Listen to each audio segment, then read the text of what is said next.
In today's video, I'm going to teach you how to duplicate a database with content in Notion. If you've ever set up a database in Notion and spent time filling it with entries, properties, and views, you'll know it can be a bit of work.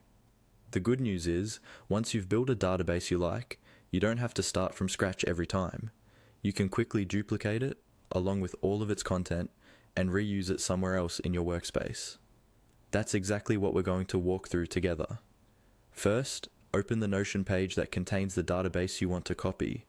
This could be a full-page database, like a standalone table or board, or it might be an inline database sitting inside a regular page. Make sure you can clearly see the title and the database itself on your screen. Next, move your mouse to the top left corner of the database. You're looking for a small handle made up of 6 dots.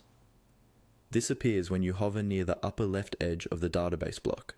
Take a moment to slowly move your cursor around that corner until the 6-dot icon becomes visible. This handle is how you access options for the entire database, not just a single row or column. Once you see the 6 dots, click on them. A menu will pop up showing different actions you can perform on the database block. These might include options like turning it into a different type of block, moving it, or in our case, duplicating it. In that menu, look for the option labeled Duplicate and click on it. Notion will immediately create a copy of your database right below the original or nearby on the page.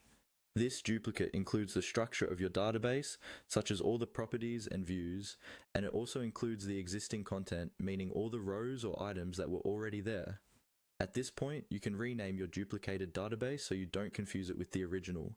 You can also move it to another page by dragging it using the same 6-dot handle or by using Notion's move